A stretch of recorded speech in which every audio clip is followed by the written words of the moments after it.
Hoy vamos a ver la práctica número 10 de la asignatura.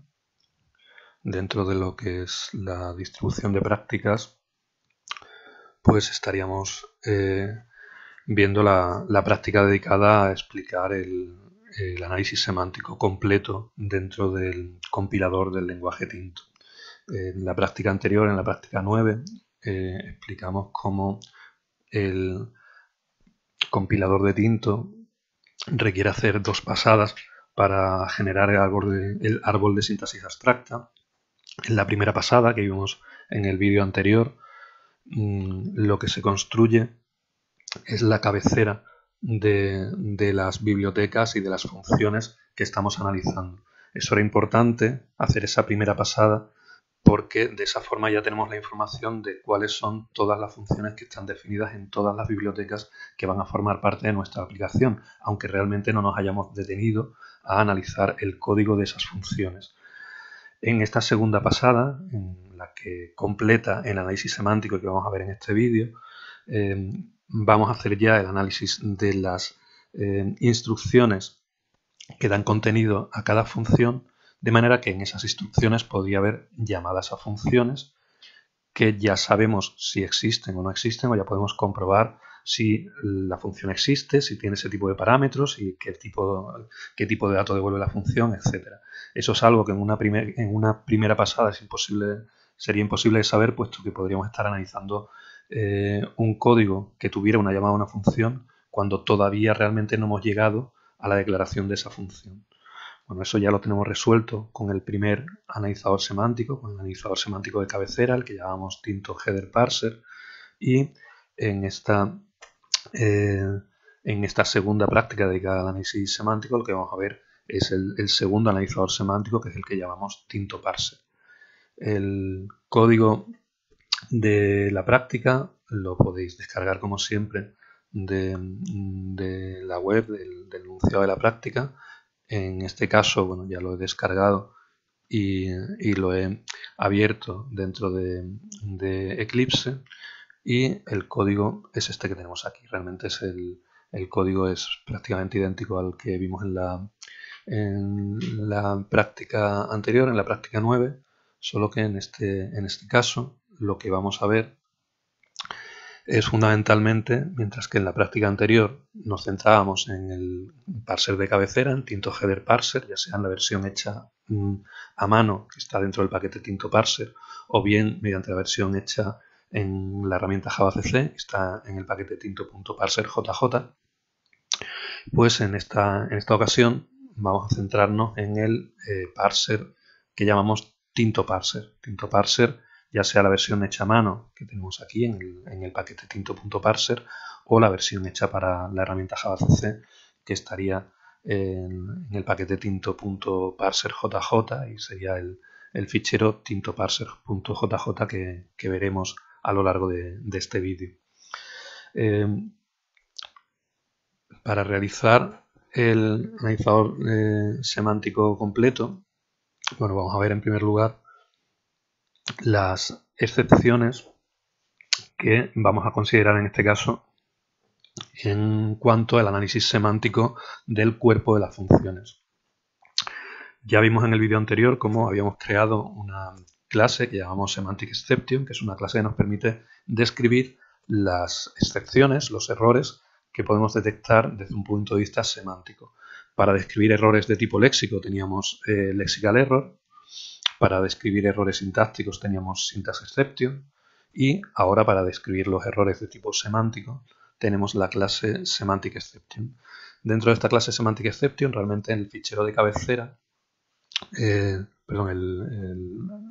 parser de cabecera solamente verifica tres posibles errores semánticos, que sería, por un lado, como ya habíamos visto en el vídeo anterior, Library Name Exception, que sería un error que se produciría cuando el identificador de la biblioteca, es decir, el identificador que aparece a continuación de la palabra clave library, tiene un nombre diferente del nombre del fichero. Eso sería un error en nuestro caso, puesto que las bibliotecas tienen que tener el mismo nombre del fichero. Ese error lo hemos denominado Library Name Exception. y este error se verifica en el parser de cabecera que vimos, como ya digo, en el vídeo anterior. Otra de las verificaciones que hacíamos era que una cierta función no puede estar duplicada, es decir, no podemos incluir en una biblioteca dos funciones que se llamen igual y que además tengan el mismo tipo de datos. Si se admiten funciones que se llamen igual, es decir, que tengan el mismo identificador, pero deben tener tipos de datos diferentes. Es decir, se admite la sobrecarga de funciones que tengan el mismo nombre, pero por supuesto para poder distinguirla una de otra se va a realizar mediante analizando el tipo de datos con el que estamos llamando a la función. Y la tercera excepción que ya analizábamos con el parser de cabecera era que en la declaración de los argumentos de una función no pueden existir argumentos con el mismo nombre. Es decir, serían argumentos duplicados.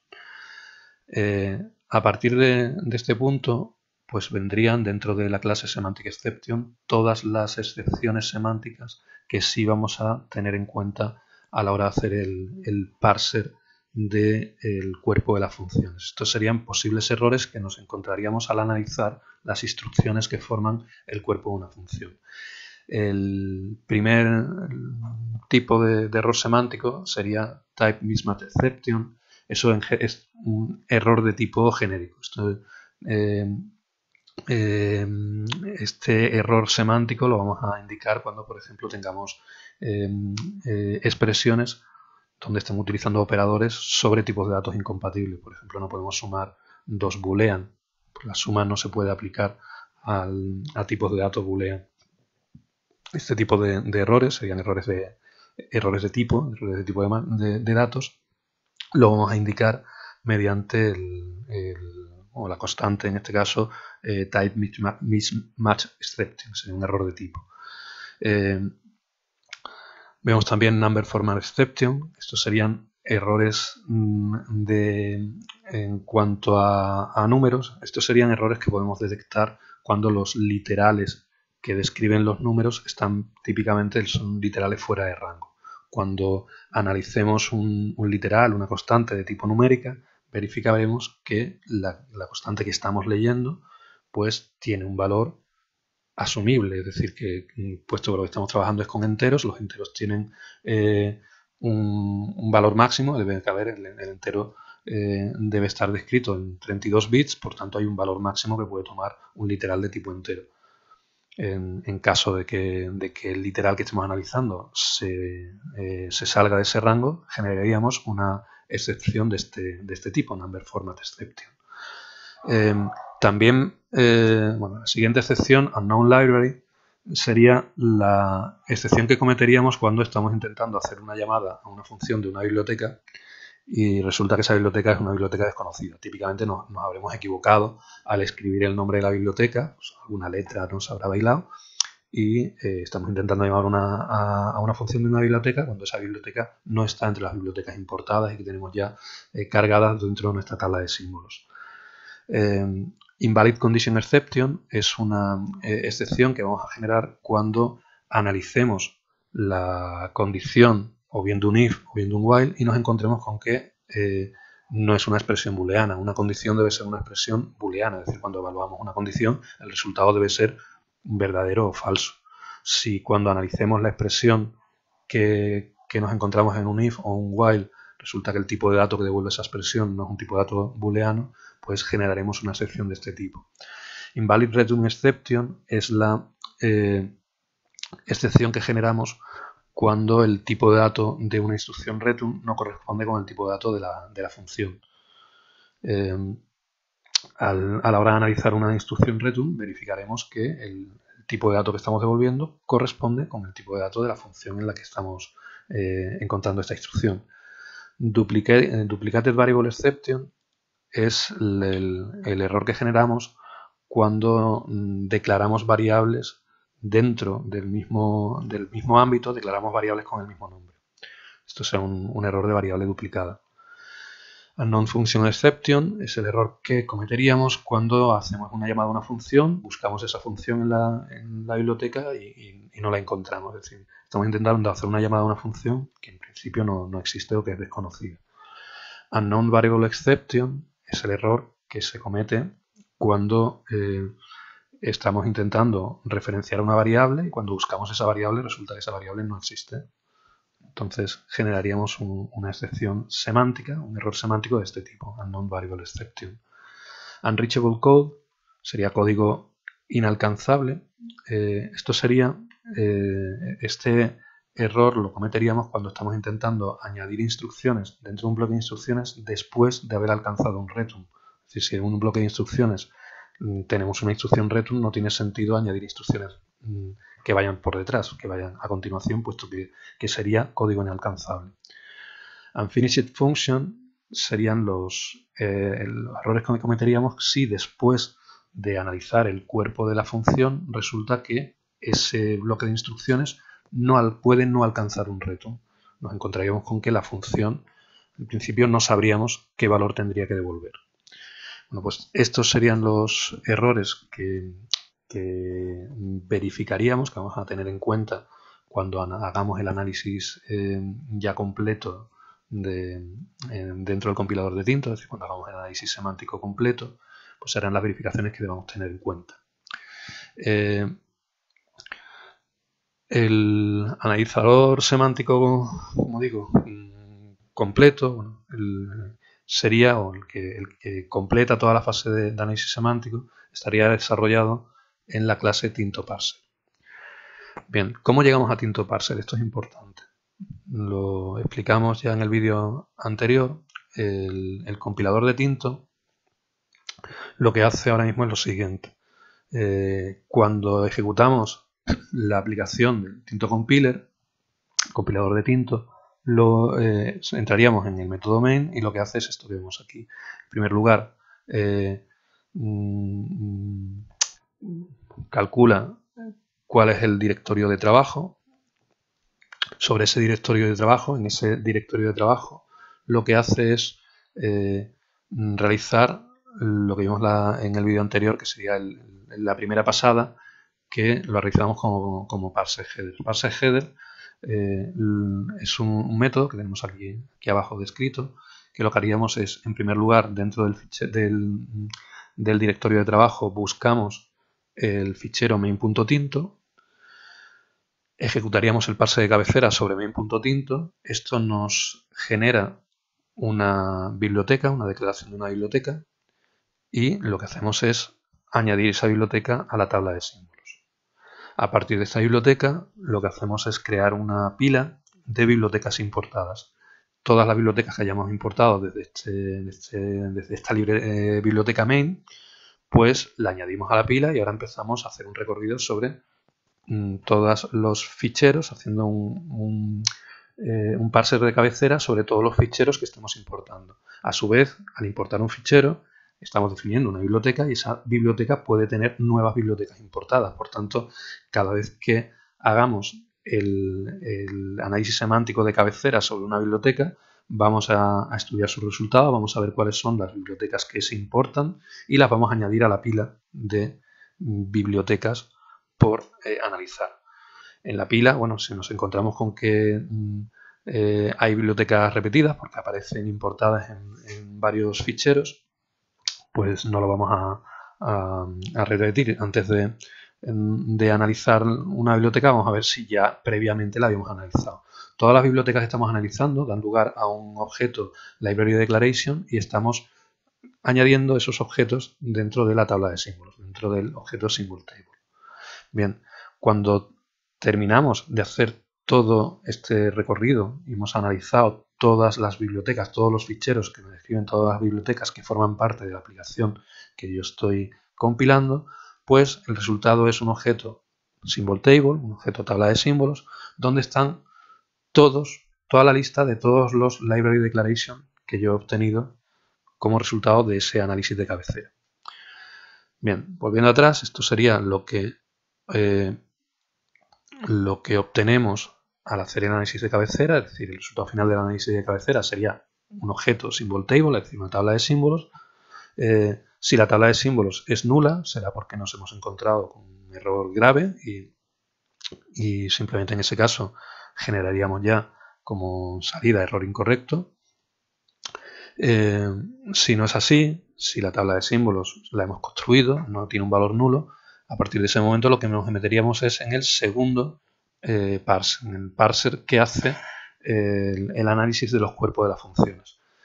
Ese parser, igual que tenemos el método parseHeaders, tenemos el método parseBodies dentro del fichero de la clase TintoCompiler. ParseBodies haríamos lo mismo, es decir, volveríamos a hacer esa segunda pasada sobre todas las bibliotecas que ya habíamos analizado en la primera pasada, en el primer análisis, pero en este caso lo que vamos a hacer es analizar los cuerpos de las funciones. El resultado de ParseBodies va a ser un booleano que nos va a decir si se han encontrado errores o no. Si al final se han encontrado, si el resultado es correcto, pues generaremos el fichero con la salida indicando que el resultado es correcto, y si no, pues generaríamos la salida con el resultado incorrecto. ParseBodies lo tenemos aquí abajo descrito. Y en ParseBodies haríamos lo siguiente. En primer lugar, dentro de la tabla de símbolos ya están todas las bibliotecas que van a formar parte de la aplicación. Por tanto, lo que hacemos es obtener la lista de todas las bibliotecas que debemos analizar, y ahora pues vamos a analizar cada una de estas bibliotecas. Cada una de ellas tendrá su fichero .tinto correspondiente. Lo que vamos a hacer entonces es, para cada biblioteca obtenemos su nombre, a partir del nombre podemos obtener el fichero .tinto y vamos a lanzar TintoParser sobre este fichero, que será el nombre de la biblioteca .tinto de entrada. Sobre este TintoParser vamos a pasar vamos a lanzar el método parser y vamos a pasarle a este método parser la tabla de símbolos. Es decir, en la tabla de símbolos ya están, como he dicho, todas las bibliotecas que vamos a analizar. Bueno, pues vamos a pasarlo, como veremos enseguida. Esto correspondería a tener un atributo heredado dentro de las funciones asociadas a los símbolos que queremos analizar. Si después de hacer el parser nos encontramos errores, bueno, pues si tenemos errores los escribiremos en el fichero de error correspondiente. Bien, por tanto, al final todo lo que estamos haciendo es esto. Lo más interesante es esto que tenemos aquí. Es decir, vamos a crearnos un objeto TintoParser para cada nuevo fichero y vamos a ejecutar el método parse. El método parse le vamos a pasar el nombre de la biblioteca que estamos analizando y la tabla de símbolos con toda la información que ya hemos recopilado de la primera pasada de ese parser de cabecera. Bien, volvemos a lo que sería TintoParser y vamos a ver cómo partiendo de la versión del TintoParser que teníamos, que era un análisis puramente sintáctico, pues vamos a ampliarlo, vamos a ampliar el análisis sintáctico hasta convertirlo en un análisis semántico. Para hacer eso vamos a tener que considerar atributos asociados a los símbolos y vamos a tener que considerar acciones semánticas que incrustaremos en las reglas.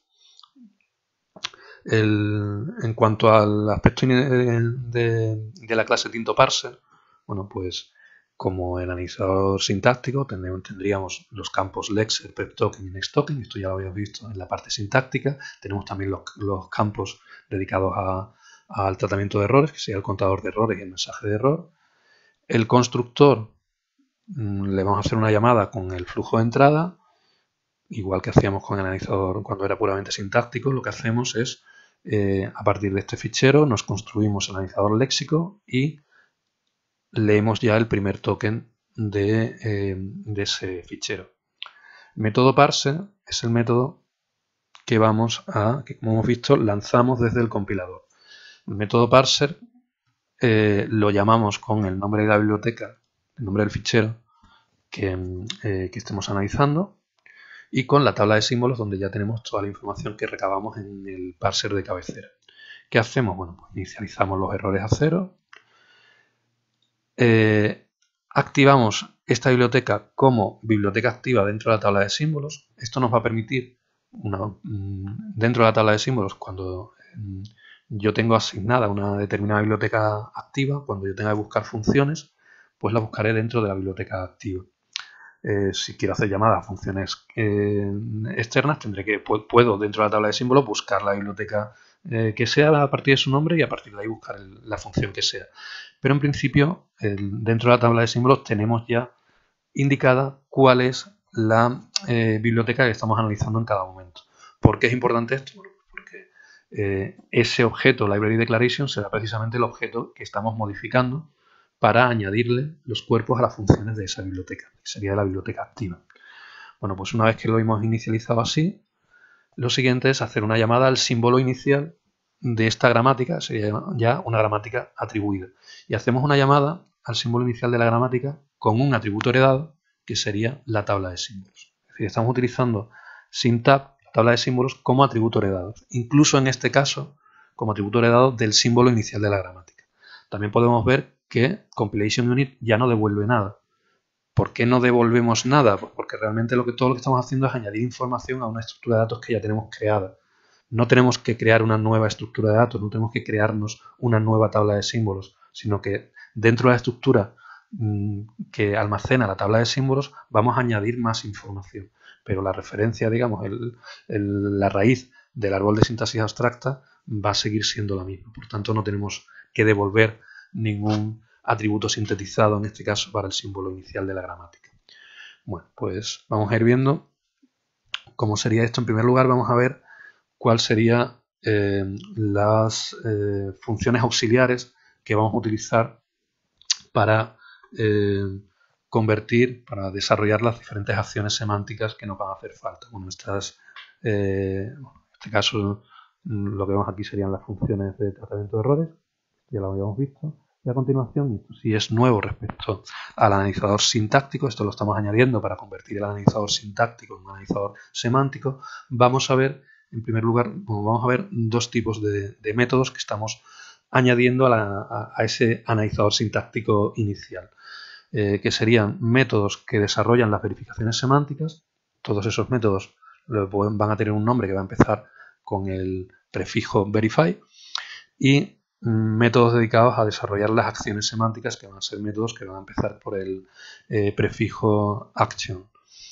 Bueno, pues vamos a ir viendo las verificaciones semánticas que hemos incorporado. Estas verificaciones semánticas corresponden a los errores que habíamos incluido dentro de Semantic Exception.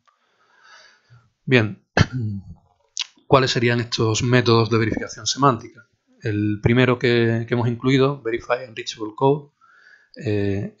La verificación que estamos haciendo es que una instrucción que queremos añadir a un bloque, pues realmente no la estamos añadiendo detrás de instrucciones return. Es decir, el bloque en el que queremos añadir una instrucción debería ser un bloque que todavía no haya alcanzado el return. ¿Cómo lo hacemos? Bueno, pues la verificación sería si el bloque ya ha alcanzado una instrucción return. Eso dentro del árbol de sintaxis abstracta, la clase abstractor statement tenía un método. Todas las clases que desarrollaban statement tenían un método que era returns. El método returns devuelve true cuando la instrucción alcanza obligatoriamente una instrucción de retorno. Bueno, pues si en este momento, antes de añadir esta instrucción, este bloque ya ha alcanzado la instrucción de retorno, entonces no podríamos añadirle este statement. Por tanto, si el bloque ya ha alcanzado la instrucción de retorno y statement es distinto de nulo, es decir, efectivamente sí estamos intentando añadir una nueva instrucción a este bloque, pues en ese caso generaríamos el error. Diríamos error semántico unreachable code y lanzaríamos la función que tenemos de captura de errores. en este caso catch error, con una excepción que sería de tipo semántico. Cuando catch error lo lanzamos con errores de tipo sintáctico, siempre hacemos un catch error por un lado y un skip to a continuación para sincronizarnos de los errores sintácticos. Los errores semánticos no provocan una descoordinación en lo que es el análisis sintáctico, es decir, no necesitamos sincronizarnos después de realizar, o sea, después de detectar un error semántico. Simplemente lo que serían la secuencia de tokens en principio podría seguir siendo válida, solo que hemos detectado un posible error que no es ya sintáctico. Bien, el segundo método que añadimos de verificación sería Verify Unfinished Function. Esta verificación la hacemos cuando vamos justo antes de asignar el bloque de código a una función. Es decir, cuando ya hemos analizado el cuerpo de la función, el resultado de analizar el cuerpo de la función será un bloque de instrucciones. Pretendemos asignar ese bloque de instrucciones como código de la función que tenemos activa y vamos a verificar que ese bloque alcanza siempre un return. Aquí hay dos casos. La función puede ser una función que devuelva void o que no devuelva void. Si la función devuelve void, entonces realmente no es necesario alcanzar un return, puesto que no hay nada que devolver. Es decir, el error se produciría si yo estoy intentando asignar un bloque de código que no alcanza un return a una función que está definida que debe devolver un tipo de dato que sea o bien int o char o boolean. Si es así, debo generar este error. Es decir, si body no alcanza un return y el tipo de dato que devuelve la función activa no es void, entonces generamos el error. La siguiente verificación sería Verify Duplicated Variable. ¿Esto qué es? Bueno, pues cuando yo me encuentro un token que es una referencia a una variable, yo debo buscar si esa variable existe o no existe. ¿Cómo la busco? Bueno, pues en la tabla de símbolos teníamos un método que era getVariable. Teníamos realmente dos métodos. Hay un método getVariable y otro getVariableInScope. Este token corresponde al identificador de la variable que yo pretendo declarar. Lo que tengo que verificar es que no existe ninguna variable con el mismo nombre dentro del mismo ámbito de declaración. Por eso lo que hago es buscar esta variable, cuyo identificador será el del token, el lexema del token. Pues lo que hago es buscar una variable que se llame igual dentro del ámbito de declaración que tengamos activo en ese momento. Si el resultado es no nulo, es decir, si yo busco una variable con el mismo nombre y resulta que existe, entonces la variable que yo estoy intentando declarar va a ser una variable duplicada. Por tanto, tengo que generar este tipo de error de variable duplicada. La siguiente verificación, Verify Condition Type, consiste en verificar que una determinada expresión es una expresión booleana. Si esto no lo encontramos, las condiciones no las encontramos tanto en la instrucción if como en la instrucción while. Si realmente la sintaxis no habla de expresión booleana, simplemente en la sintaxis aparece que es una expresión. Tendremos a nivel semántico que comprobar el tipo de dato de esa expresión y ese tipo de dato debería ser un tipo de dato booleano, puesto que una condición debe ser una expresión booleana. ¿Qué ocurre si no lo es? Si, dada la expresión, buscamos su tipo, esto es el método getType, si ese tipo resulta que no es booleano, pues en ese caso tendré un error de tipo condición inválida, condición no válida, puesto que esa condición no es una expresión booleana. Más métodos de verificación. Verify Return Type. Este sería el método de verificación que lanzamos cuando nos encontramos un return de una función. Tenemos que verificar que el valor que devuelve el return tiene el mismo tipo de dato que la función a la que pertenece ese return. El token se referirá al token return. Expression es la expresión que viene a continuación de return. Realmente podemos tener return valor o return punto y coma. Return punto y coma lo utilizamos para las funciones de tipo de datos void. Cuando nos encontremos un return punto y coma, esta llamada la haremos con el campo expresión a null. Y por último, la tabla de símbolos. La tabla de símbolos la utilizamos para ver cuál es el tipo de dato de la función activa. La función activa es la función de la que estamos analizando su cuerpo. Bien, una vez conocemos cuál es el tipo de dato de la función activa, lo que hago es comparar la expresión, el tipo de dato de la expresión con el tipo de dato que debe devolver la función. Si la expresión resulta que es nula y el tipo de dato no es void, entonces tenemos un error de tipo. Si la expresión es no nula, entonces tengo que verificar si yo puedo asignar este tipo de dato de la expresión al tipo de dato de la función. Bien, esto en principio, el método isAssignable, dentro de la clase TypeSystem, que ya describimos en su día cuando estábamos viendo el árbol de sintaxis abstracta del compilador de Tinto, el método isAssignable lo que hace es comprobar si un valor de este tipo de dato se puede asignar a una variable, o en este caso sería como retorno una función, con este tipo de dato. En la versión que tenemos de Tinto, donde los únicos tipos de datos son int, char y boolean, bueno, pues para que un tipo de datos sea asignable a otro tipo de datos, realmente los tipos de datos tendrían que ser los mismos. Sin embargo, es decir, yo no puedo asignar un entero a un boolean, o un entero a un char a un boolean, etc. Sin embargo, si ampliáramos los tipos de datos, es decir, si pensamos que ampliamos el lenguaje Tinto y además de los ficheros de los tipos de datos que tenemos, int, char y boolean, añadiéramos otro tipo de datos, por ejemplo, float, o realmente sí es posible devolver, hacer un return con un valor entero a una función que debe devolver un float, pero en ese caso tenemos que incorporar automáticamente un proceso de transformación de tipo.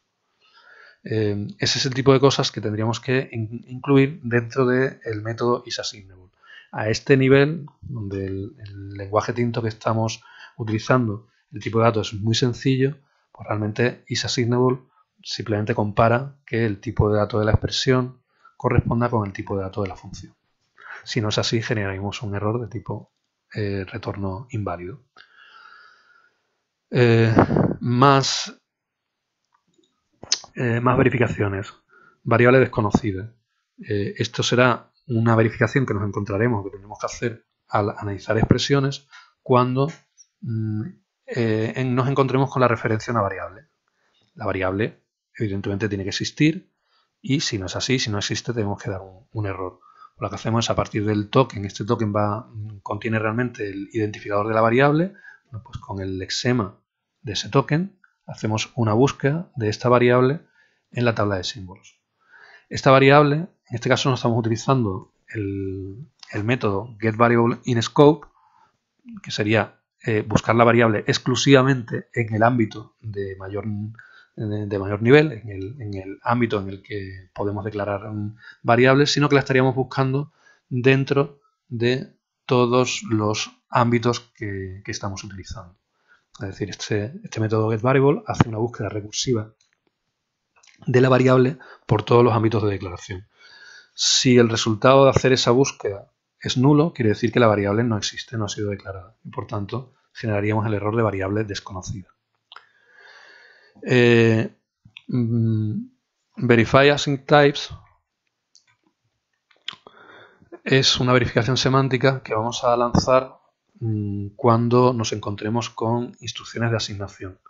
En una instrucción de asignación tipo A igual a B más C partido por 2, algo por el estilo, o A igual a 2, tenemos que verificar que el tipo de dato de la expresión de la derecha, de la asignación, tiene que corresponder al tipo de dato de la variable. O de manera más precisa, en principio no tendría por qué ser exactamente el mismo tipo de datos, sino que sea un tipo de datos que se pueda asignar a una variable de ese tipo. Es decir, haríamos una llamada al método isAssignable. Igual que hemos visto antes en cuanto al retorno de valores de una función. Insisto, si tuviéramos un sistema de tipos más complejo, en este método tendríamos que analizar la opción de hacer transformaciones de tipo, lo que llamamos la coerción de tipos, para poder asignar un tipo de dato a una variable de un tipo diferente. En nuestro caso es mucho más sencillo, el sistema de tipos es mucho más sencillo, y para poder asignar un valor a una variable tiene que tener el mismo tipo de dato. Es decir, si tenemos una expresión de tipo boolean, la variable debe ser de tipo boolean. Si tenemos una expresión de tipo entero, la variable debe ser de tipo entero. Y si tenemos una expresión de tipo char, la variable debe ser de tipo char. La siguiente verificación sería verificar que una determinada biblioteca existe en la tabla de símbolos. Esto nos lo encontramos cuando queremos hacer una llamada a una función externa. Es decir, nosotros estamos analizando un fichero que me describe una biblioteca, y dentro del código de alguna función estamos llamando a una función de una biblioteca diferente, una biblioteca que haya sido importada. Para poder hacer eso, yo tengo que buscar esa biblioteca dentro de la tabla de símbolos. Si la biblioteca existe, pues estupendo, pero si no existe, tendré que generar un error de tipo biblioteca desconocida. Siguiente función siguiente método sería verify unknown function, que sería verificar si una función existe o no existe. De nuevo nos lo encontramos cuando estamos analizando la llamada a una función. Yo quiero verificar que esa función que yo me he encontrado, cuya llamada me he encontrado, es una función que existe. Si aquí hay dos opciones: o que estemos haciendo la llamada a la función simplemente con un identificador, o bien con identificador.identificador. En el primer caso, cuando tenemos solamente un identificador, esto quiere decir que la función debe pertenecer a la biblioteca activa. Este es el caso de este método. El token TK que le estamos pasando es el token correspondiente al identificador de la función. Call parameters serían los parámetros de llamada. Y lo que hacemos es, dentro de la tabla de símbolos, buscar la biblioteca activa, y dentro de esa biblioteca activa buscar una función que tenga este nombre, el que indica el token, y que tenga los tipos de datos que le indicamos en los parámetros. Si la función no existe, si no la encontramos, es decir, si el resultado de esta búsqueda es nulo, entonces tendremos que generar un error de función desconocida. En la segunda versión que tenemos, en este caso, tendríamos no que buscar una función dentro de la biblioteca activa, sino que estamos analizando una llamada a una función de tipo identificador.identificador. Es decir, el primer identificador sería el nombre de la biblioteca, el segundo identificador sería el nombre de la función. Bueno, pues a partir del primer identificador tendríamos que buscar la biblioteca. Y una vez que ya tuviéramos la biblioteca, dentro de esta biblioteca buscaríamos la función. La función debe ser pública, puesto que estamos llamando a una función de una biblioteca desde otra, es decir, desde fuera. Por tanto, solo me vale en este caso una función que se llame igual y que tenga el mismo tipo de datos y que además sea pública. Si no es así, generaríamos un error de función desconocida.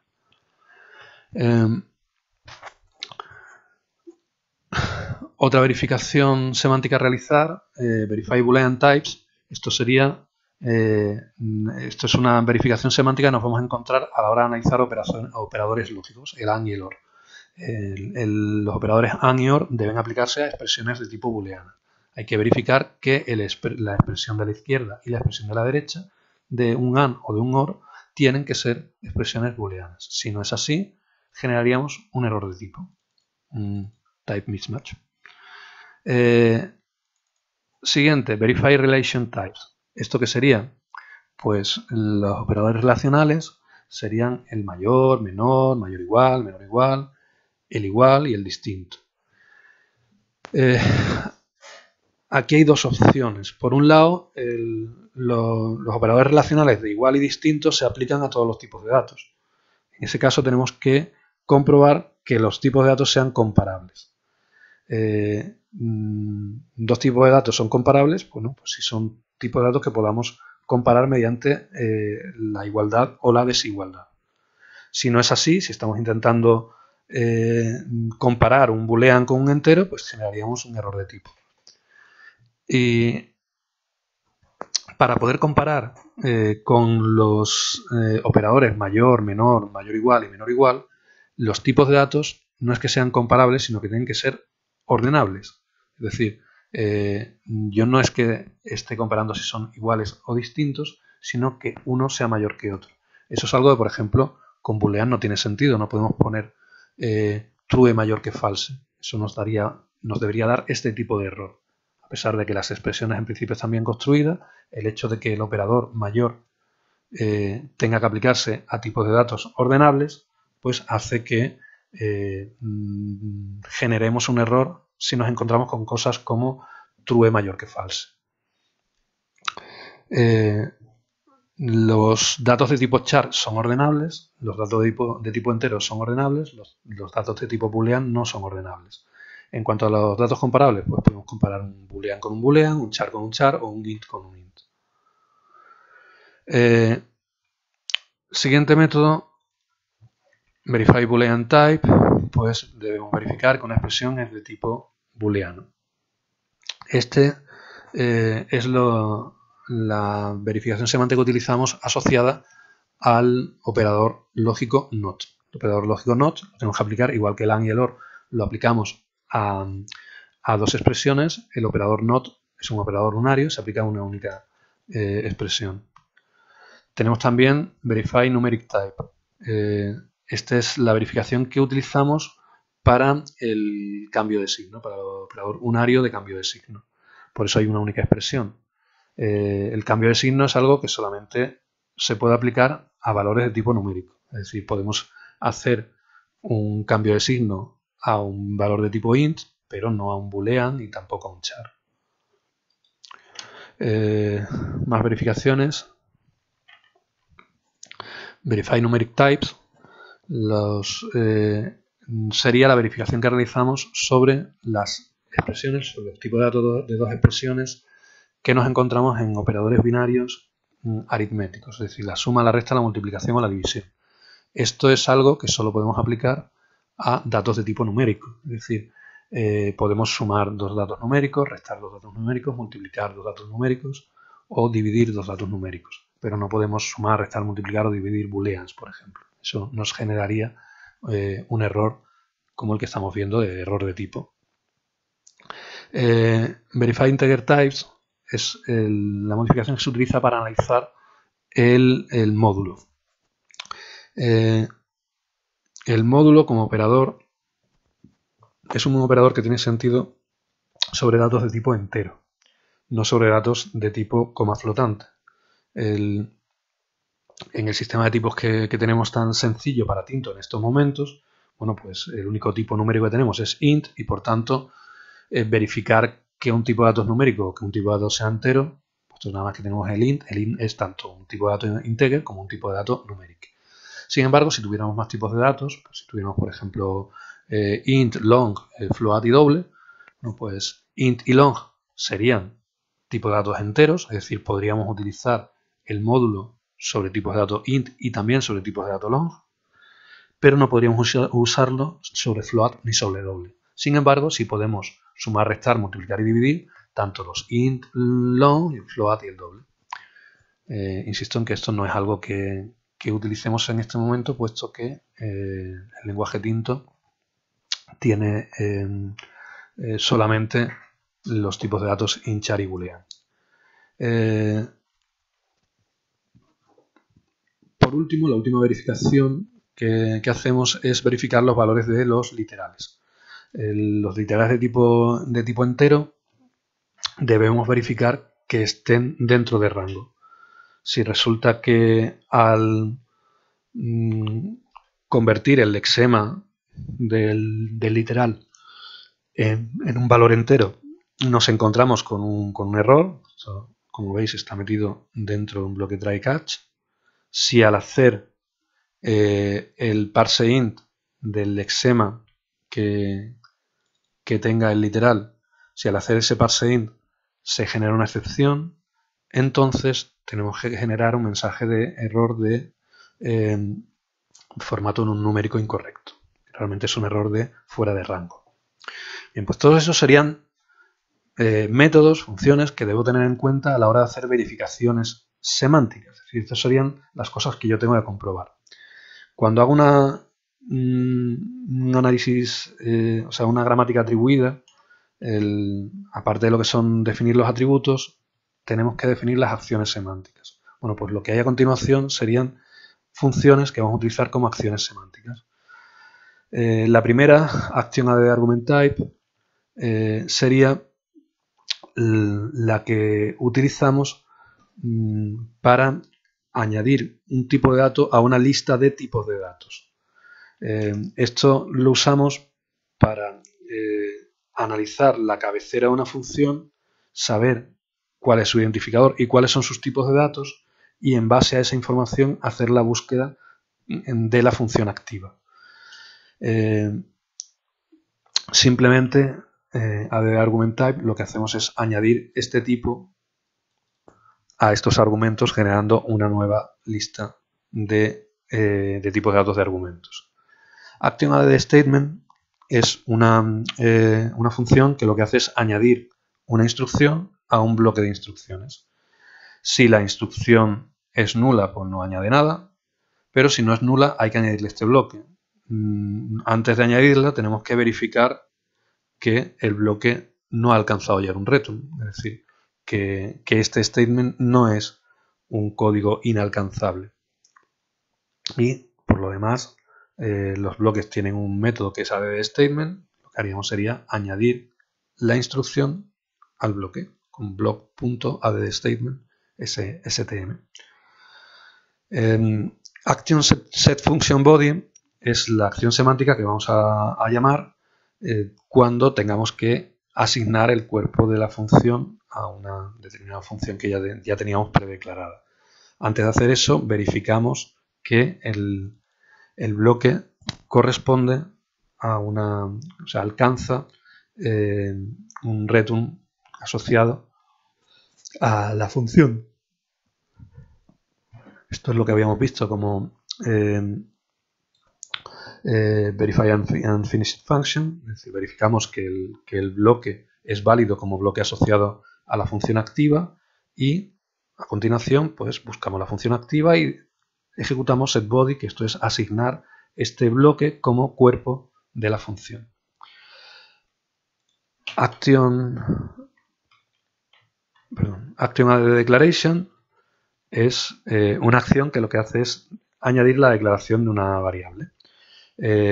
Antes de hacerlo tenemos que verificar que la variable no haya sido declarada ya, es decir, que no estamos ante una variable duplicada, y una vez comprobado esto, pues con el tipo de dato y el identificador que corresponde con el nombre de la variable que pretendemos declarar, nos creamos un objeto new variable y lo añadimos como variable local dentro de la tabla de símbolos. El método addLocalVariable dentro de la tabla de símbolos hace dos cosas. Por un lado, a la función activa le añade la declaración de esa variable local, y en segundo lugar, al ámbito de declaración de funciones que tengamos activo en ese momento, se le añade esa declaración de funciones, esa declaración de variable. Action addAssignment, esto es la acción semántica que añade una instrucción de asignación. Estaríamos añadiendo una asignación a un bloque, con lo cual la asignación viene dada por la parte izquierda de la asignación, que es una referencia a una variable, y la parte derecha es una expresión. Pues nos creamos una instrucción de asignación, un objeto ASIGStatement, y lo añadimos al bloque.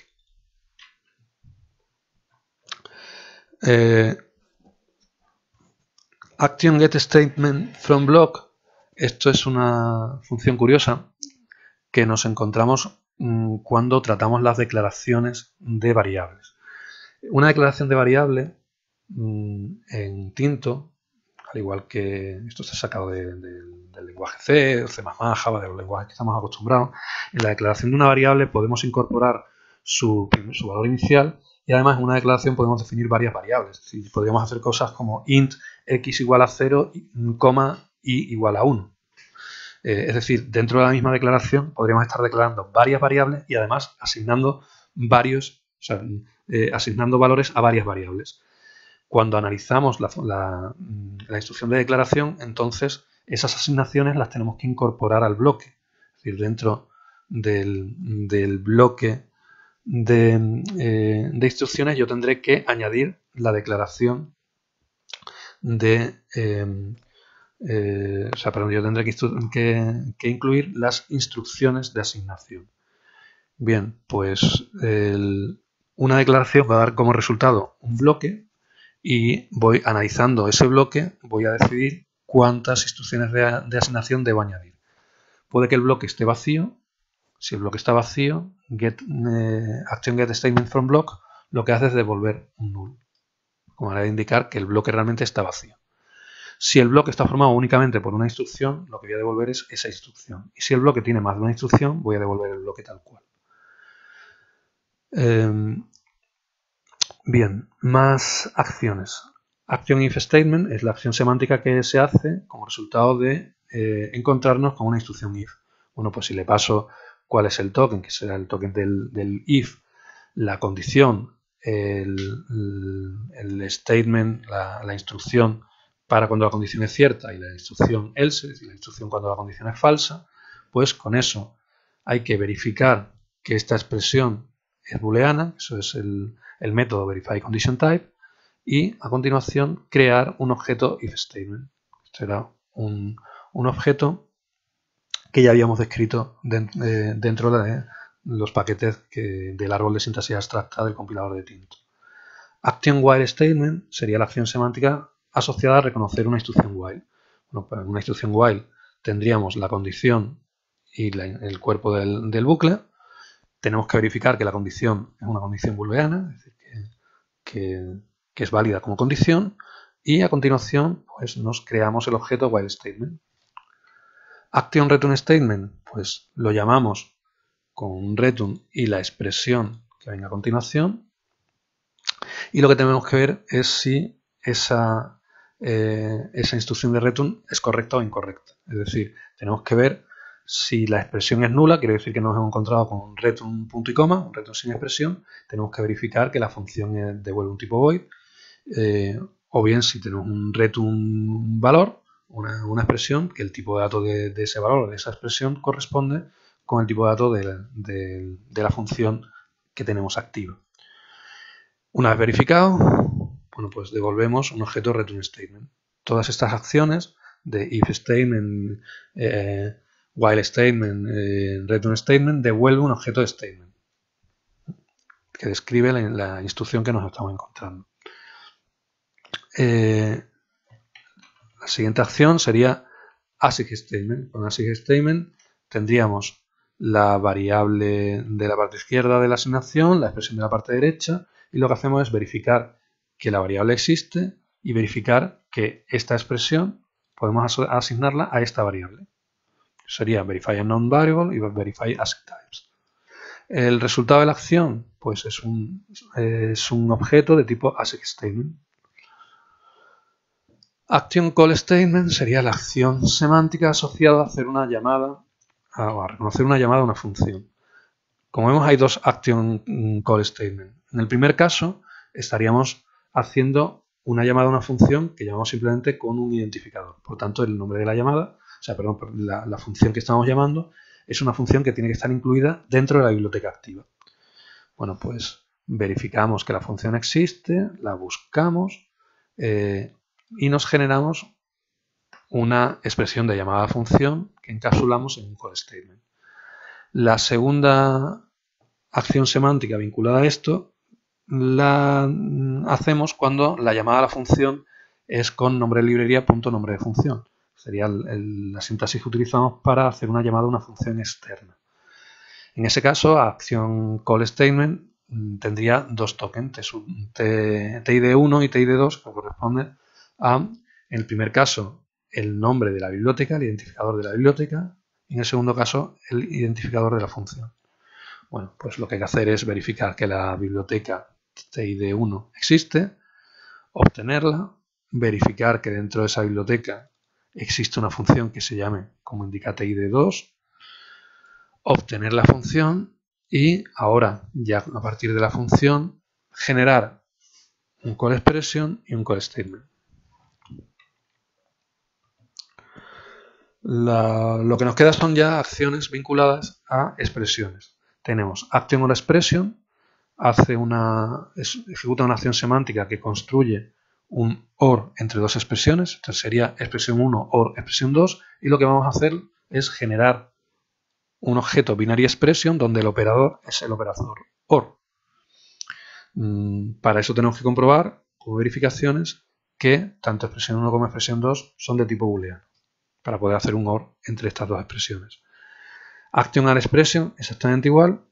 Tenemos que verificar que podemos hacer un AND entre esta expresión y esta, y además devolver el objeto que me describa ese AND. El objeto que describe un operador binario es un objeto binary expression, donde en este caso el OP, el operador, sería el operador AND. Action rel expression, estaríamos de nuevo ante un operador binario, donde estaríamos haciendo una comparación entre expresión 1 y expresión 2, ya sea con igual, distinto, mayor, menor, mayor igual o menor igual. En cualquier caso, hay que verificar que podemos hacer estas dos, podemos hacer esa comparación entre expresión 1 y expresión 2. Se le pasa también cuál es el operador. El operador, como hemos visto, depende de si estamos en un operador igual y distinto o si estamos en un operador mayor, menor, mayor igual o menor igual. En un caso exige que los tipos de datos sean comparables y en el segundo caso que los tipos de datos sean ordenables. Action unary expression, pues le pasaríamos al operador y la expresión y nos podemos encontrar con que ese operador unario sea la negación lógica. En ese caso hay que verificar que el token, hay que verificar que la expresión es de tipo booleano, o puede que el operador sea un cambio de signo. En ese caso hay que verificar que la expresión es una expresión de tipo numérica. Más acciones semánticas. Action sum expression es una acción que vamos a ejecutar al encontrarnos pues, la suma o la resta de términos. Bueno, expresión 1 será un término, expresión 2 será otro término, y lo que estamos haciendo es la suma o la resta de estas dos expresiones, de estos dos términos. Bueno, pues tenemos que verificar que los tipos de datos son correctos y devolvemos un objeto binary expression que me describe una operación binaria que será pues, una suma o una resta. Action prod expression, igual, tendríamos que verificar el operador que estemos analizando, que podría ser pues, el producto, división o módulo. En el caso de que fuera un módulo, tendríamos que verificar que los tipos de datos de las expresiones son ambos de tipo entero, y si no, si fuera un producto o fuera una división, me vale con que los tipos de datos sean numéricos.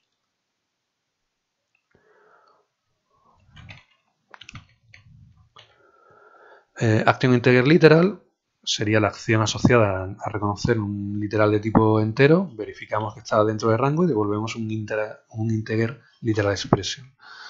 Action reference expression es una acción que podemos, que llamamos cuando nos encontramos con instrucciones que empezaban por identificador, que podían ser de tres tipos, o bien la referencia a una variable, o bien una llamada a una función. En este caso sería variable expression o call expression. Cuando nos encontramos una referencia a una variable, pues lo que hacemos es verificar que la variable existe y generar un objeto variable expression, que sería la referencia a una variable. Action call expression es una llamada a una función dentro de la misma biblioteca, en este caso, pues esto que tendríamos un único token que corresponde al nombre de la función, o bien action call expression puede tener una llamada con dos tokens que serían los correspondientes al identificador de la biblioteca y al identificador de la función. Bueno, pues todas estas serían acciones semánticas que vamos a utilizar, que vamos a incorporar ahora a nuestra gramática. Bien, el método match ya lo habríamos visto. Try compilation unit. El símbolo compilation unit va a tener un atributo sintetizado que es la tabla de, heredado, que es la tabla de símbolos. Y lo único que hace es pasarlo a la versión parse de este compilation unit. Realmente lo que hacemos es pasárselo a library declaration. La sintaxis del fichero tinto dice que una compilation unit comienza con una lista de cláusulas y a continuación una declaración de biblioteca. La lista de cláusulas realmente nos la saltamos, import clause list, no le pasamos nada porque esto es información de cabecera y eso ya la hemos analizado. Por tanto, nos limitamos a reconocer sintácticamente import clause list y nada más. Dentro de library declaration le estamos pasando como atributo heredado la tabla de símbolos. Library declaration no tiene atributos sintetizados porque todo lo que hagamos va a ser modificar la información que tenemos almacenada en la tabla de símbolos que nos la han pasado como atributo heredado. Bueno, trae library declaration se lo pasa a pase library declaration, que lo que hace en este caso es dentro del pase library declaration pues reconocer library, identificador, llave abierta, lista de funciones, llave cerrada. Bien, este atributo heredado, que es la tabla de símbolos, se le pasa como atributo heredado a function list, a la lista de funciones. La lista de funciones, a su vez, el try se lo pasa a la función parse, la lista de funciones, que lo tenemos aquí, parse function list.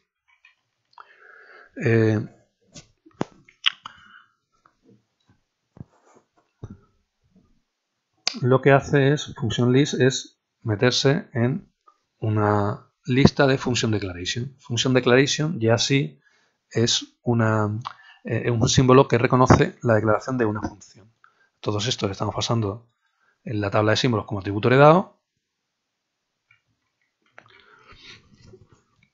hasta encontrar esto. Bien, estamos ya en el símbolo, o sea, en la función que desarrolla el símbolo de declaración de función. Le hemos pasado, va a tener un atributo heredado que es la tabla de símbolos. ¿Qué hacemos? Bueno, pues reconocer el acceso, reconocer el tipo de datos, reconocer el identificador y ahora tengo que reconocer los argumentos y obtener, y esto va a ser un atributo sintetizado de argument declaration, obtener los tipos de datos de la función.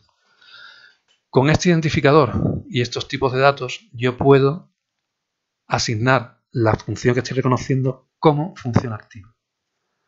Después de tenerla asignado como función activa, ya puedo ejecutar el function body, que sería la función que reconoce las instrucciones de estas funciones, de las funciones declaradas.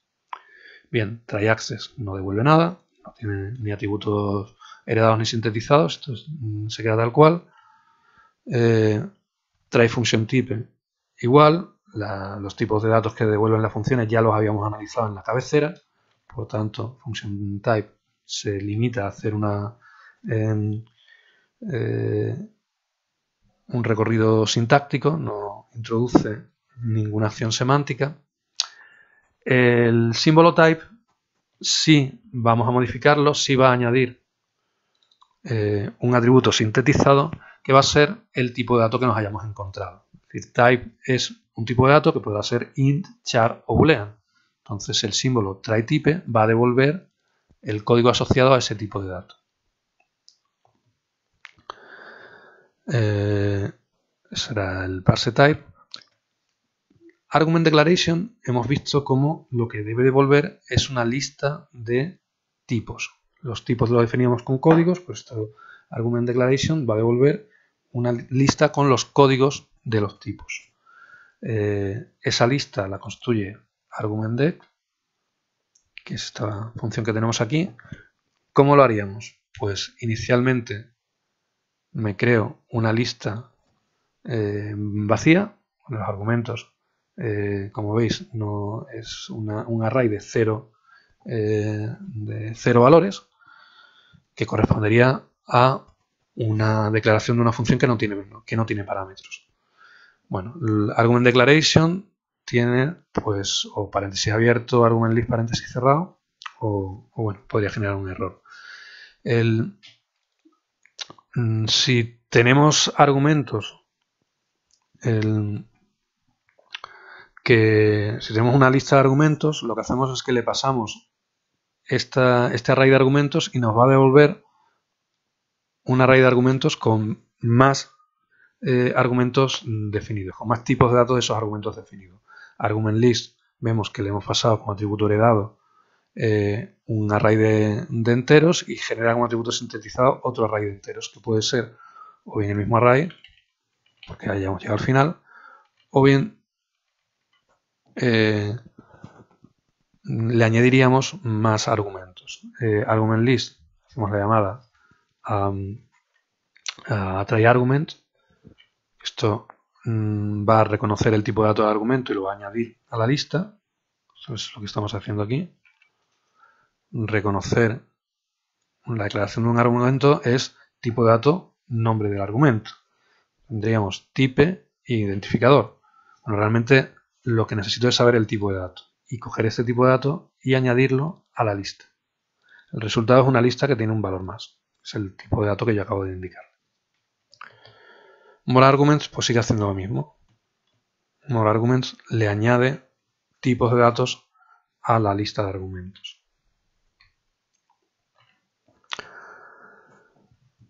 Seguimos con los símbolos. Function Body. Function Body entramos como atributo heredado la tabla de símbolos y sabemos cuál es la función para la que estamos reconociendo el cuerpo, porque antes de llegar a Function Body ya hemos declarado esa función como función activa. Es decir, nos estamos incluyendo ya, nos estamos empezando a analizar el cuerpo de la función, sabiendo ya cuál es, a qué función va a pertenecer este cuerpo, es decir, cuál es la función activa que tenemos en cada momento. ¿Qué hacemos? Bueno, pues Function Body, lo que hacemos es, nos creamos un bloque vacío.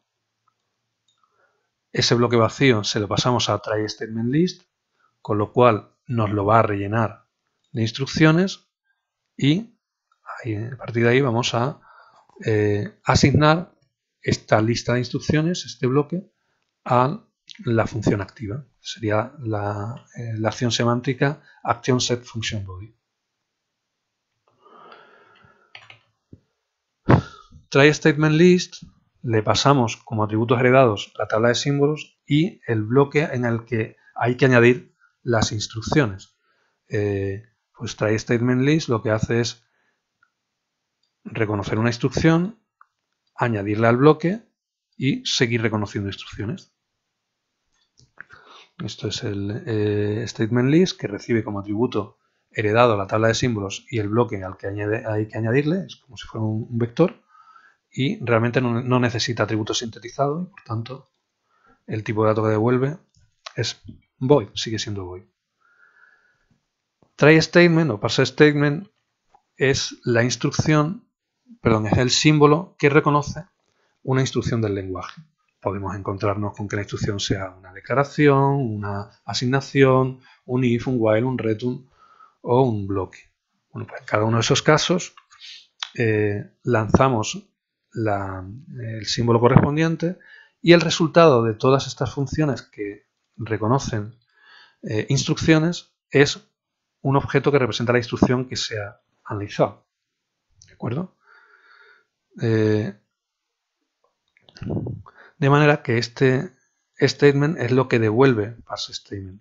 A nivel superior, parse statement es llamado por statement list, que será el encargado de añadir esta instrucción, este statement, dentro del bloque que tenemos en el statement list. Bueno, Seguimos. Las declaraciones. Pues las declaraciones tendríamos esta regla con sus acciones semánticas. Las declaraciones, ¿cómo haríamos? En primer lugar, obtenemos el tipo de datos que estamos declarando, que vamos a declarar. En segundo lugar, la primera variable que estamos declarando. A continuación, hacemos la asignación. Puede que nos encontremos que tenemos una asignación en el momento de declarar la variable, algo tipo int x igual a 0, o bien que no lo tenemos. Entonces estaríamos haciendo una declaración pura tipo int x punto y coma. En ese caso, xp tendría el valor nulo. Bueno, pues lo que haríamos sería, con este identificador, nos añadiríamos la declaración de esa variable a la tabla de símbolos, ejecutaríamos la acción de añadir la asignación. Esto, si la expresión es nula, no hace nada, pero si la expresión es distinta de null, si estamos asignando un valor a la variable, pues añade a este bloque una declaración de una asignación de la variable que le estamos pasando como variable var. El more declaration sería que la declaración de variables, que en esa declaración se declare no una única variable, sino que podremos estar declarando más de una variable. Pues para more declaration el tratamiento es exactamente igual. Después de la coma, pues tenemos lo mismo. Es decir, el tipo me lo tiene que haber pasado como atributo heredado y todo el resto de la información serían la variable, expresión, etc. El try assignment puede ser o asignación expresión o bien nada, o bien una coma o un punto y coma. Bueno, esa sería la acción vinculada a la declaración de variables.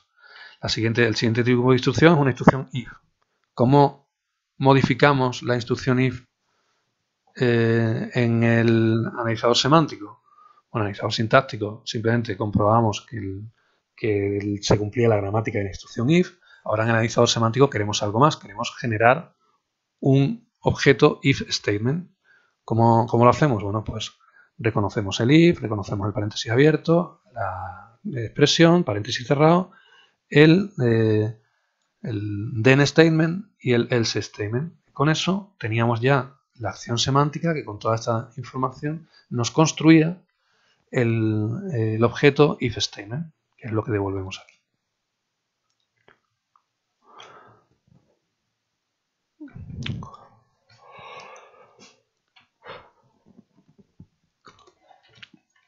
El método else statement tiene que devolver el statement que nos encontremos detrás del else, perdón. Modificaríamos la función asociada al símbolo para añadirle la generación de la instrucción, del objeto statement que me describa la instrucción que viene detrás del else. ¿Qué más? Tendríamos la instrucción while. Tenemos aquí con su try while statement y parse while statement. Esta es la regla del while, que es reconocer while, reconocer el paréntesis abierto, expresión, paréntesis cerrado y el cuerpo. Una vez que hemos hecho todo eso, ejecutaríamos la acción semántica de construir el objeto while statement a partir de la información que hemos recopilado, que sería la condición y el cuerpo.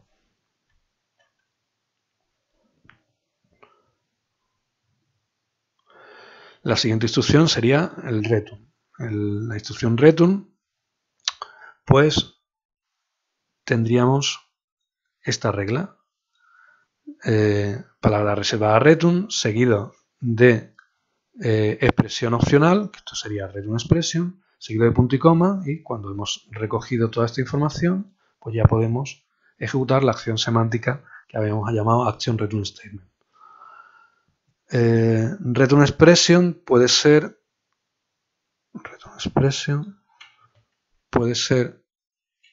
o una expresión o un nulo. Bien.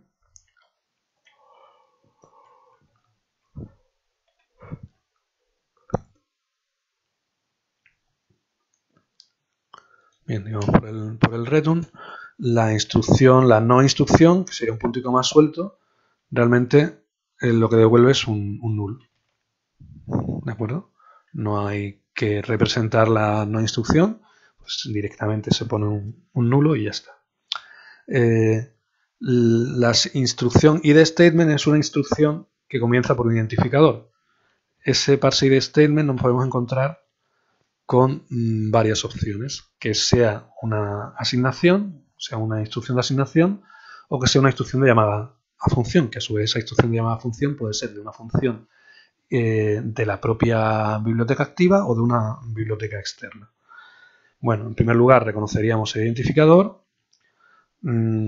continuaríamos, aquí ya esto se bifurca, tenemos la opción de que después del identificador venga un punto, que después del identificador venga la asignación, venga el símbolo igual, pero en cualquier caso le pasaríamos este token como atributo heredado a id stm continue y debe devolver la instrucción, es decir, el objeto statement que describa esa instrucción, que ya sea una instrucción de asignación o de llamada a función.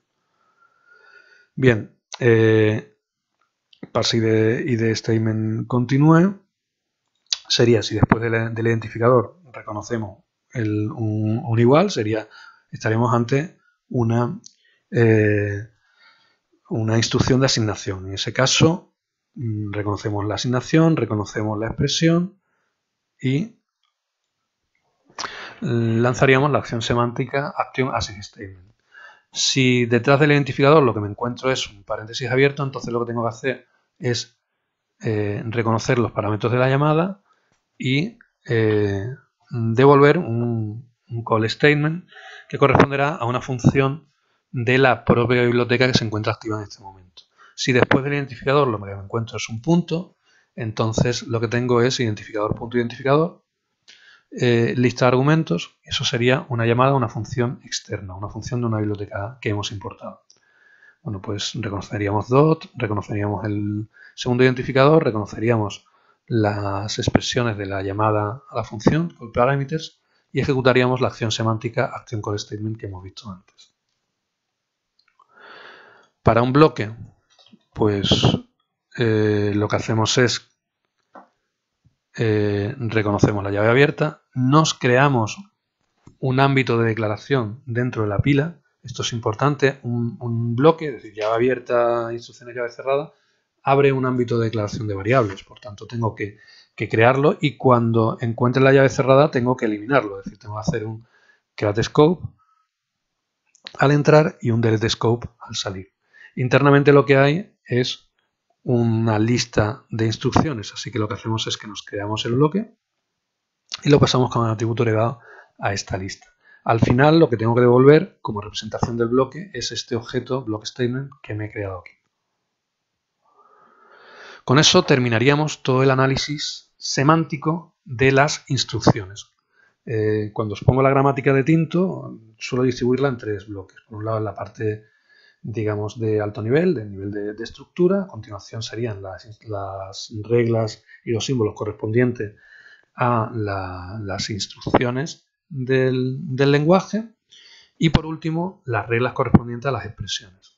Bueno, pues las expresiones, el punto de entrada es el método tryExpression, le pasaríamos como atributo heredado la tabla de símbolos y tiene que generar un objeto expression como representación de la expresión que estoy reconociendo. ¿Cómo lo haríamos? Bueno, pues tenemos este atributo heredado, se lo pasamos a parseExpression y parseExpression lo que hace es una expresión, en principio es un OR de varias expresiones AND. Es decir, esto sería AND-expression, OR, AND-expression, OR, AND-expression, etc. Y lo que tenemos aquí es la típica construcción de un análisis semánticos sobre un operador binario asociativo a la izquierda. Sería el caso del operador OR. Tendríamos, por tanto, que reconocemos la primera expresión, se la pasamos como atributo heredado, estaría aquí, a siguelista, solemos llamarle, en este caso se llama more or expression, se lo pasaríamos como atributo heredado. More or expression le añadiría todos los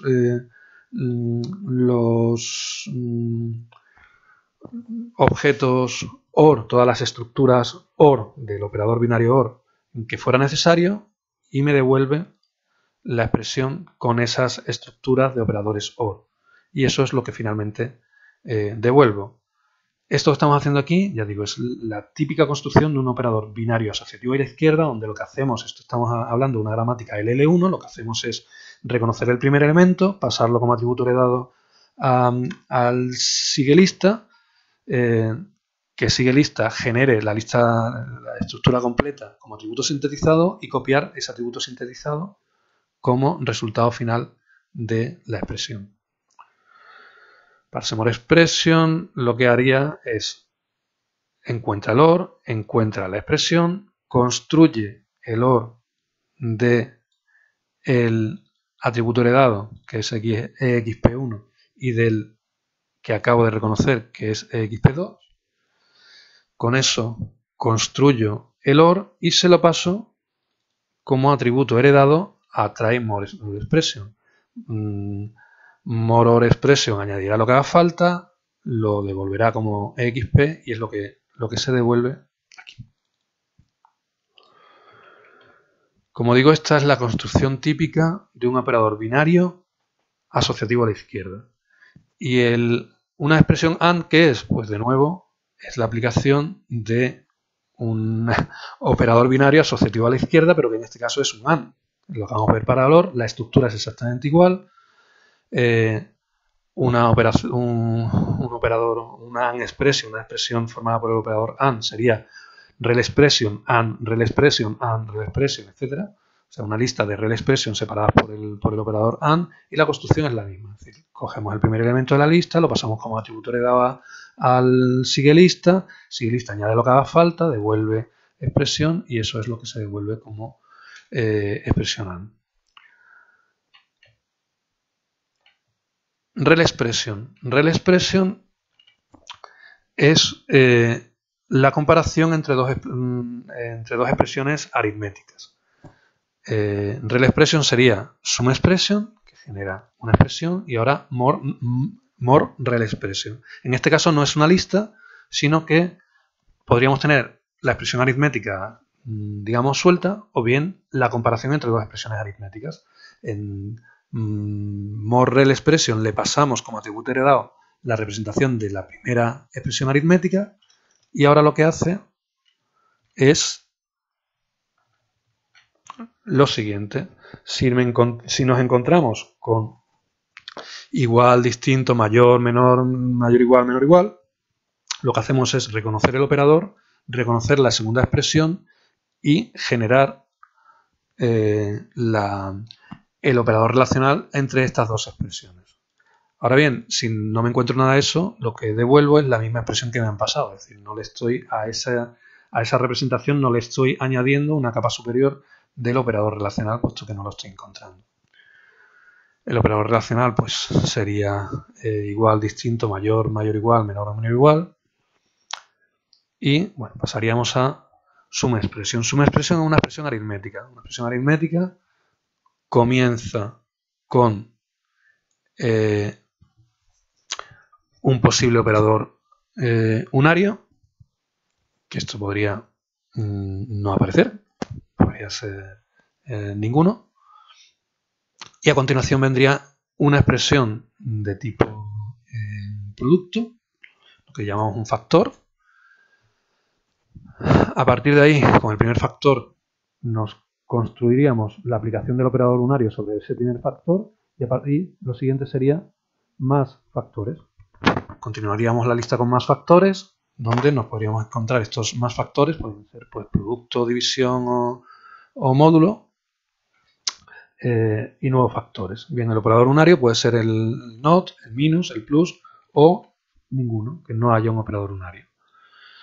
El more sum expression, esto ya digo que es pues la suma o resta de de factores. Perdón, estaríamos more sum expression. Sí, more sum expression estaríamos hablando de lo que llamamos términos. Y estaríamos sumando términos. El operador a nivel de término es la suma o la resta y estaríamos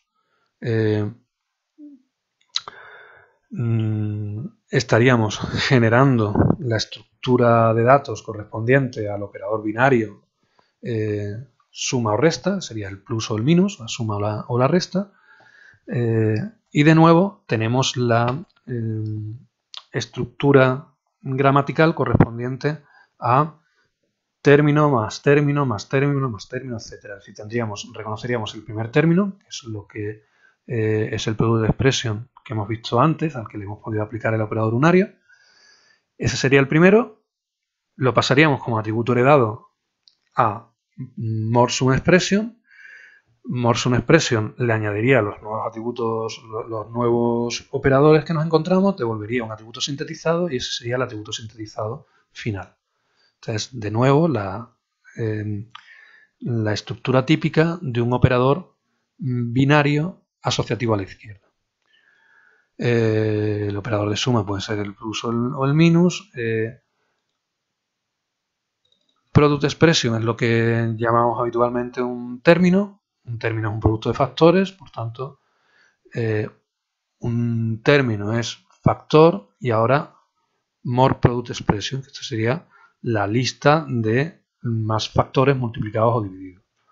More product expression,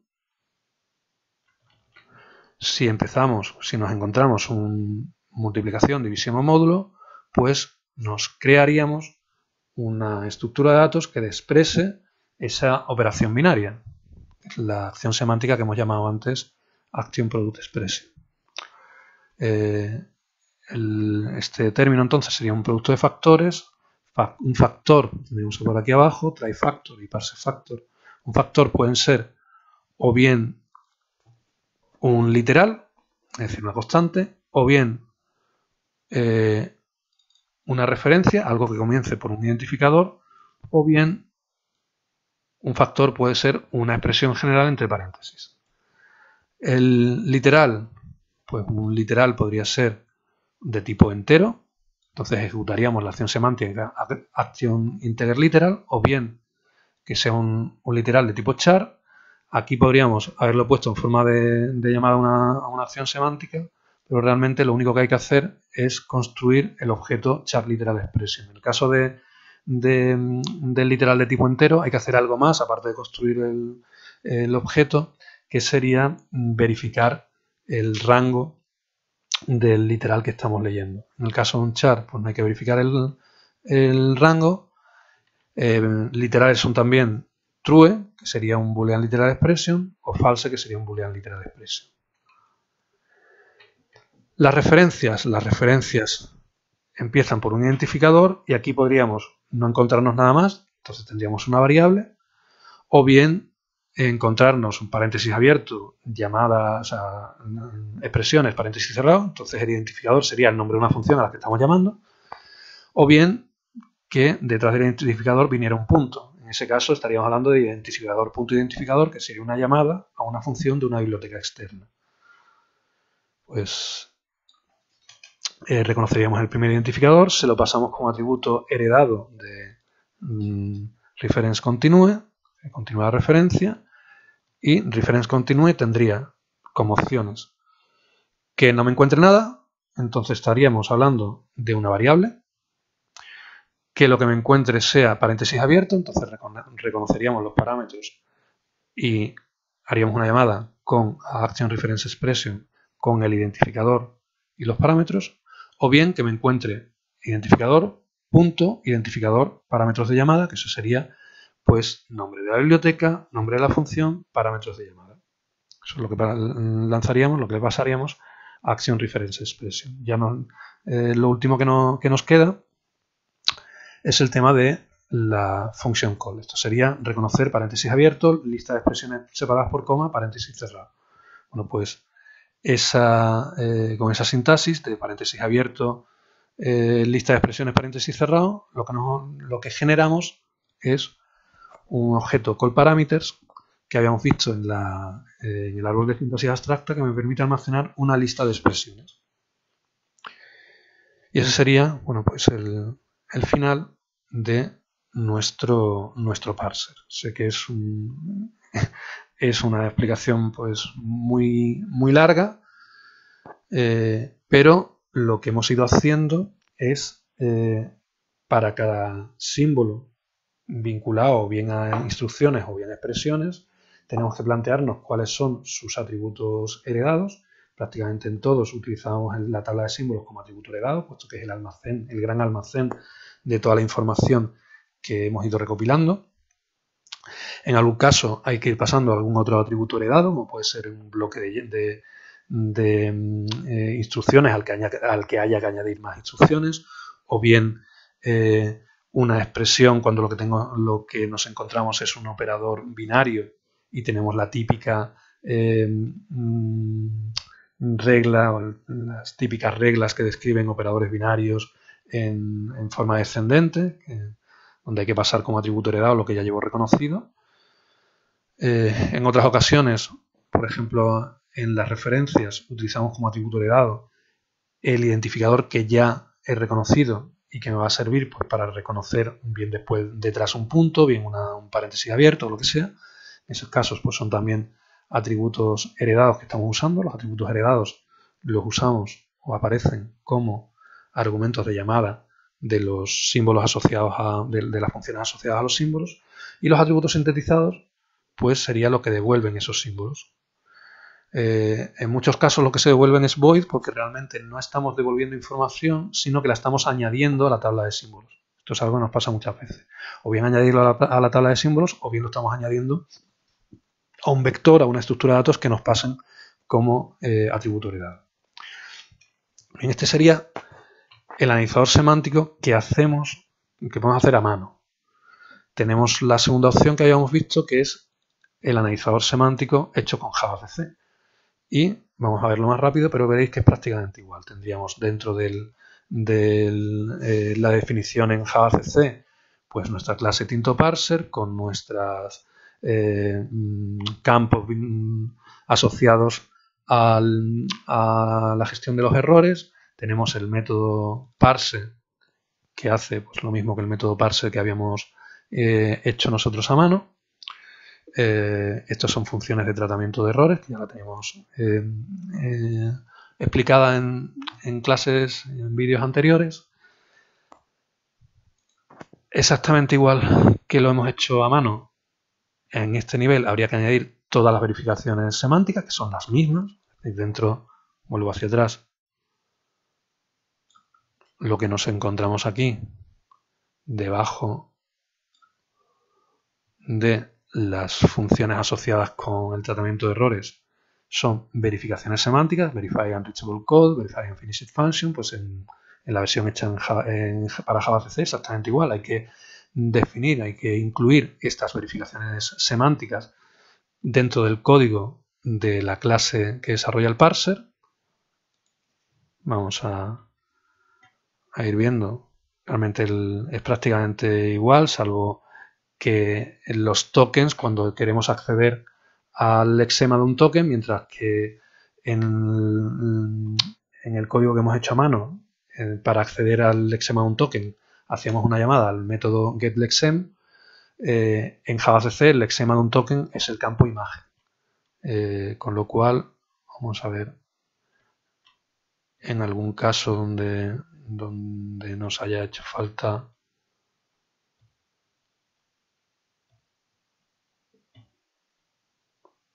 Por ejemplo, aquí,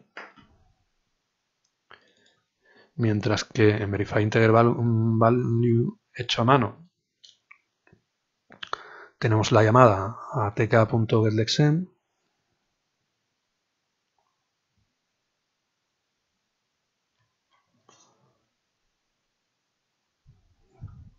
Cogemos el lexema del token. En lo que hacemos en JavaC, en lugar de getLexem, tenemos el campo .imagen. Por lo demás, las funciones son iguales. Debajo de las verificaciones semánticas estarían las acciones semánticas, que son básicamente las mismas que hemos visto aquí. Acción add argument type, acción add statement. Básicamente son las mismas, si acaso adaptando los tipos de datos que utiliza JavaScript, si en algún caso hay algo que modificar, pero el contenido básicamente es el mismo. Y en cuanto a la parte de desarrollo semántico, esas serían las definiciones de las funciones auxiliares, tanto de verificación como acciones semánticas. Esta sería la parte léxica, que ya hemos visto otras veces. La parte sintáctica empezaría aquí. Empezamos, como hemos visto, que a compilation unit se le pasa como atributo heredado a la tabla de símbolos. A import clause no es necesario, pero a library declaration sí se le pasa la tabla de símbolos como atributo heredado. A esta tabla de símbolos como atributo heredado se le pasa como atributo heredado a la declaración de función. Dentro de la declaración de función, cuando ya sabemos el nombre de la función y los tipos de datos de los argumentos de la función, hacemos esto, es decir, asignamos esa función como función activa y lanzamos el análisis de function body, es decir, del cuerpo de la función, pasándole como atributo heredado la tabla de símbolos. En esta tabla de símbolos ya tenemos como función activa la función en la que nos acabamos de meter. En acción no hace falta hacer nada. Type sí devuelve un int con el tipo de dato, con el código del tipo de dato que estemos declarando. Argument declaration devuelve, igual que hemos visto antes, un array de enteros. Y function body se mete en la lista de las instrucciones. Mientras que en el parser de cabecera, function body lo que hacíamos era saltarnos todo su contenido. En este caso, en el Tinto parser, lo que estamos haciendo precisamente es saltarnos todo lo que podemos de la estructura hasta centrarnos en hasta llegar al function body, es decir, hasta llegar al cuerpo de la función, que es lo que de verdad nos interesa analizar en este parser. Una vez que hemos llegado aquí a function body, pues le hemos pasado la tabla de símbolos. En esta tabla de símbolos ya sabemos cuál es la función activa que corresponde a este cuerpo que estoy analizando, y a partir de aquí analizamos llave abierta, lista de instrucciones, hemos creado un bloque, cada instrucción la añadimos al bloque y cuando terminamos, cuando encontramos la llave cerrada, pues acción semántica de asignar function body a la función activa. El resto de los símbolos que tenemos definido, pues es muy similar al que hemos hecho a mano. Simplemente en JavaScript pues resulta algo más cómodo, pero en cuanto al código que estamos generando es prácticamente idéntico. Pues con esto lo dejamos y a partir de este punto tenemos un compilador de Tinto en el que en este punto que vemos aquí, este bloque, ya hemos construido la tabla de símbolos y ya hemos almacenado toda la información necesaria. Es decir, ya hemos hecho todo el análisis semántico y ya tenemos todo dentro de la tabla de símbolos. Lo que nos queda para desarrollar el compilador de Tinto sería llevar toda esa información que tenemos en la tabla de símbolos, generar el código ensamblador que desarrolla toda esa información. Eso es lo que empezaremos a ver en las prácticas siguientes.